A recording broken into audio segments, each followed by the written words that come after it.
2025 সালের মে মাস থেকে থাইল্যান্ডগামী ভ্রমণকারীদের জন্য চালু হতে যাচ্ছে নতুন নিয়ম। দেশটিতে প্রবেশ করতে হলে সব অথাই নাগরিককে বাধ্যতামূলকভাবে Thailand digital arrival card TDSC পূরণ করতে হবে। সম্প্রতি হযরত শাহজালাল আন্তর্জাতিক বিমানবন্দর কর্তৃপক্ষ সহ ঢাকা থেকে থাইল্যান্ড রুটে ফ্লাইট পরিচালনাকারী এয়ারলাইন্সগুলোকে বিষয়টি অবগত করে একটি চিঠি দিয়েছে থাই ইমিগ্রেশন কর্তৃপক্ষ।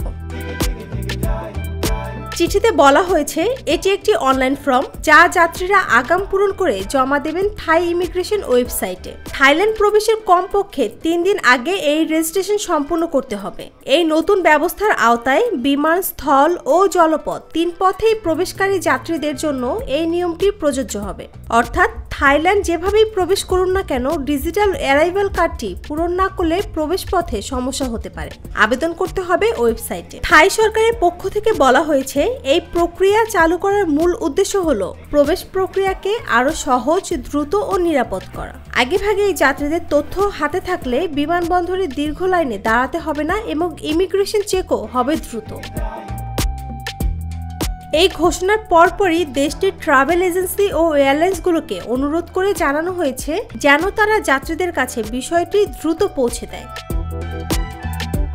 বাংলাদেশ থেকে প্রতি বছর কয়েক হাজার বাংলাদেশি থাইল্যান্ড যান চিকিৎসা ও অবকাশ যাপনের উদ্দেশ্যে।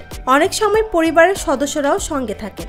তাই এই নিয়মটি মাথায় রেখে ভ্রমণ পরিকল্পনা করতে হবে। ট্যুর অপারেটর ও ট্রাভেল এজেন্সিগুলোকে উচিত তাদের প্রতিটি ক্লায়েন্টকে বিষয়টি জানিয়ে দেওয়া। এই ডিজিটাল অ্যারাইভাল কার্ড প্রক্রিয়াটি তুলনামূলকভাবে সহজ এবং কয়েক মিনিটেই পূরণ করা সম্ভব। কিন্তু সেটা সময় মতো না করলে বিমানবন্দরে যাত্রা বাতিল হওয়ার মতো অবস্থাও সৃষ্টি হতে পারে বলে জানিয়েছেন ইমিগ্রেশন কর্তৃপক্ষ। নুসরাত জাহান শম্পা, নিরপেক্ষ নিউজ ডেস্ক।